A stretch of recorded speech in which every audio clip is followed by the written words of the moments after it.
This happened to me and my girlfriend last September. We had been dating for about 2 years and decided to take a weekend trip to Vermont, just a quiet little getaway before the weather turned. She found this cabin on Airbnb that looked perfect, secluded, surrounded by trees, about 25 minutes from the nearest town. I drove us up on a Friday night after work. We got in just after 10 p.m. and everything seemed pretty normal at first. The cabin was clean, cozy, looked like the pictures, maybe even a little nicer. We brought in our bags, put groceries in the fridge, poured a couple drinks, and got comfortable. Around 11:15, we heard a knock at the door. It was one of those screen doors with the mesh and the wooden frame. There was a porch light, but it was dim so I couldn't see much through it. I asked, cautious, "Hello?" A man's voice answered, calm, friendly. Calm, friendly. "Hey there. Sorry to bother you this late. I'm the owner.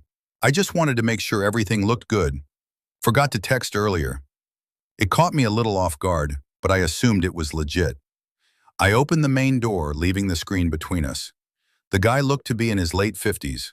Tan jacket, short white beard. Kind of looked like he could be someone's grandpa.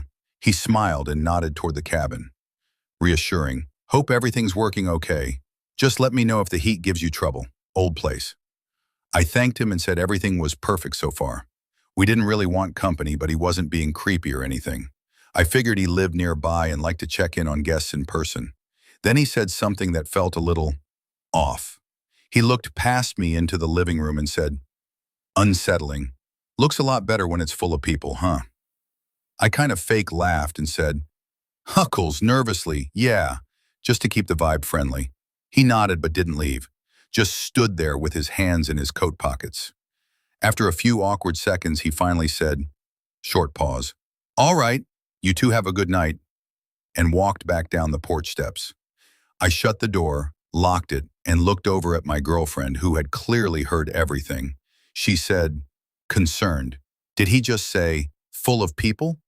I said yeah, and that I didn't know what he meant by that either. Maybe he meant not empty, whatever. We brushed it off. But later that night, things started to get weird. Around 1 a.m., my girlfriend got up to use the bathroom. I was half asleep but noticed her stop in the hallway and whisper my name. I sat up. "Sleepy. What's up?" She whispered, "Frightened. There's someone outside." I got out of bed and walked to the bathroom window, which faces the side yard. Sure enough, there was a man standing at the edge of the trees. Same build, same jacket, just standing there. He wasn't facing the house. He was angled slightly away, like he was watching something deeper in the woods. We watched him for about 30 more seconds, and then he just walked away. Disappeared behind the tree line. We barely slept after that. I checked all the doors and windows at least 3 times. Every one of them was locked. In the morning, I messaged the Airbnb host through the app, saying someone had been outside the cabin last night and that it made us really uncomfortable. I didn't accuse him of anything. I just said it had happened. No reply. All day. We decided to leave a night early. I wasn't about to spend another night out there, especially with no neighbors and no cell service, unless you stood out in the yard. Around 5 p.m. that day, we started packing the car. While we were loading bags into the trunk, I noticed something stuck in the windshield wiper. It was an envelope. Inside was a handwritten note, "Don't come back." That was it. I took a photo of it and we got the hell out of there. When we finally got service, I messaged the host again. No reply. I reported the incident to Airbnb, uploaded the photo, and filed a safety complaint. They took the listing down within a few days. But here's the part that still gets to me. A couple weeks later, I was scrolling Facebook and I saw a post from a true crime group I follow. It was a news article, something about an unlicensed short-term rental in Vermont being connected to a missing persons case. I clicked it. Same area, same road. The man who owned the property was under investigation for multiple disappearances dating back to 2008. Hikers, travelers, people passing through. One of them, a couple who booked through Craigslist, last seen in 2019. Their car was found burned out 5 miles from the cabin. There was something living in my attic. This happened 2 years ago, in the middle of winter. I was 23 and had just moved into a small house in upstate New York. It was old, creaky and needed a lot of work, but I got it cheap because it had been sitting on the market for almost a year. It was one of those houses where the second you walk in, it smells old. Not bad, just like wood, dust, and time. I wasn't worried about that. I figured I could fix it up, maybe even flip it eventually. It had charm, in a weird, Gothic kind of way. High ceilings, long, narrow hallways, and an attic that spanned the length of the house. And for the first few weeks, everything was normal. But then small things started happening. I'd hear faint bumps and creaks above me when I was lying in bed at night. I chalked it up to old house noises, or maybe squirrels or raccoons in the attic. Still, it made me uneasy. One night, around 1 a.m., I was watching TV when I heard a single loud thud directly above me. I muted the TV and just sat there, frozen. Then came a sound like something being dragged. A long, drawn-out scrape across the attic floor. I stood up, listening. The noise stopped. I grabbed a flashlight and my dad's old baseball bat from the hall closet and went to check it out. The attic entrance was in the hallway ceiling, a pull-down hatch with one of those foldable wooden ladders. I tugged the string and pulled the hatch down. The cold hit me immediately, freezing air rushing down like someone had opened a walk-in freezer. I climbed up slowly, shining my flashlight into the dark. Nothing. Just dusty floorboards, cobwebs, and some old boxes the previous owner had left behind. I checked every corner. No animals. No signs of life. I went back downstairs and tried to convince myself the sound was just the house settling, but something about it didn't sit right. Over the next week, the noises continued, always late at night. Footsteps, faint and slow. Sometimes I'd hear whispering, not words, just whispering. Like someone breathing just barely loud enough to hear. I stopped going up there. Instead, I started locking my bedroom door at night. I know that sounds paranoid, but I couldn't shake the feeling that I wasn't alone in the house. Then, one night, things escalated. I woke up around 3 a.m. to a faint click. My bedroom door had been unlocked. I know I locked it before bed, I always did. I sat up, heart pounding, and listened. I could hear the softest creaking coming from the hallway, like someone was standing just outside my door, shifting their weight from foot to foot. Then I heard breathing, not mine, heavy, wet. I don't know how long I sat there, staring at the door, gripping the bat I kept beside my bed. I wanted to call someone, but I didn't move. 2 officers came and searched the house from top to bottom. They didn't find anyone, but they did find something disturbing in the attic, something I'd missed. In the far corner, hidden behind a stack of boxes, was a thin piece of plywood. Behind it was a small hole in the wall. It led to a crawl space between the attic and the roof, barely big enough for a person to squeeze into. Inside, they found a nest, blankets, empty food wrappers, bottles, even a notebook filled with scribbles, drawings of people sleeping. One of them looked exactly like me, lying in bed. The cops told me someone had likely been living in my attic for weeks, maybe months, coming out at night, watching me, standing just outside my bedroom door. I moved out that same day. I still don't know how he got in. The doors were always locked, the windows too. Maybe he was already inside when I moved in. Maybe he never left. I haven't been back since. I rented the place out, and the new tenant hasn't reported anything strange. But sometimes, I still wake up in the middle of the night, and for a split second I swear I can hear that breathing again. The Thing in Apartment 104. I'm not sure if this is something I should even be sharing, but ever since it happened I haven't been able to sleep.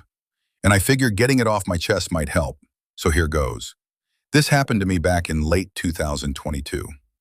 I live alone in a medium-sized apartment complex in northern New Jersey.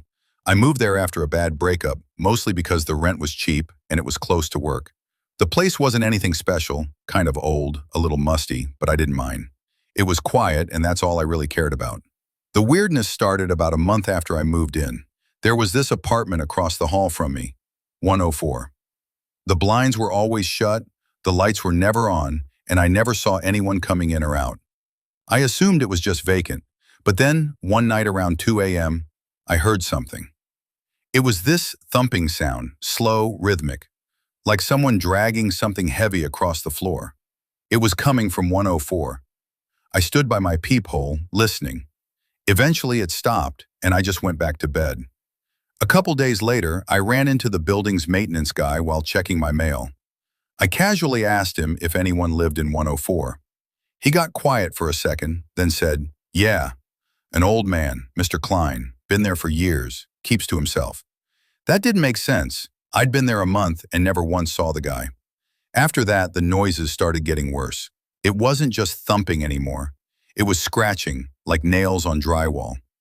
Then this low, murmuring voice that I couldn't quite make out. I tried banging on the wall one night, yelling for them to keep it down. No response, just more scratching. Eventually, I decided to knock on the door to 104 myself. It was around 5 in the evening, still daylight, and I figured it was less creepy that way. I knocked, no answer. Knocked again, louder this time. That's when I heard it. Breathing. Not from behind the door, but from right next to the peephole. Slow, ragged breathing, like someone was standing there, inches away, not saying a word, just listening. I backed away and went back into my apartment. I didn't sleep that night. A few days later, I came home from work and noticed something odd. The door to 104 was slightly open, not enough to see inside, just cracked. Now, I know how these stories go. You're probably thinking, why would you go in? But I didn't. I stood there for a while, thinking maybe I should call someone. Maybe this Mr. Klein guy was hurt, but something felt off. The air coming from that apartment was ice cold, even though it was a warm October afternoon. I just shut the door gently and walked away. Later that night, around 3 a.m., I woke up to the sound of my door handle jiggling. Not banging or knocking, just the subtle metallic clink, clink, clink of someone trying to turn it slowly. I jumped up, heart racing, and looked through my peephole. And I swear to God, not walking, crawling, fast, on all fours, way faster than anyone should have been able to move like that. I reported it to the landlord the next morning, and he looked exhausted, like visibly drained. When I mentioned 104, he sighed and said, "I'll take care of it." That was it, no questions, no reaction. A week passed, no more noises, no more jiggling door handles. I was starting to think maybe it was all in my head, stress, insomnia, the usual, until Halloween night. I was in bed watching a movie when I heard a soft knock at my door, just once. I checked the peephole, no one. Then I noticed something on the floor. A small Polaroid photo slid under my door. I picked it up. It was dark and grainy, but I could make out what it was. It was a picture of me, sleeping in my bed, taken from inside my apartment. I lost it. I called the cops, told them everything. They searched the whole building, including 104, and that's where it gets worse. The cop who went into 104 came out about 15 minutes later, pale as a ghost. He told me the apartment was empty, completely empty, no furniture, no bed, just a single chair facing the wall, and about 100 Polaroid photos spread out across the floor. All of me, different angles, different days. Some were taken from outside my window, some from inside my living room, and a few from right above my bed. They never found whoever took the pictures. A few days later, the landlord sent me an email saying the unit had been taken off the lease registry and was no longer under management. I moved out 2 weeks later. To this day, I still have that photo, the one that was slid under my door. I keep it in a drawer, face down, because I can't stop thinking about the thing that was watching me, the thing in apartment 104. And I swear, sometimes when I'm half asleep, I still hear that faint, wet breathing right outside my door.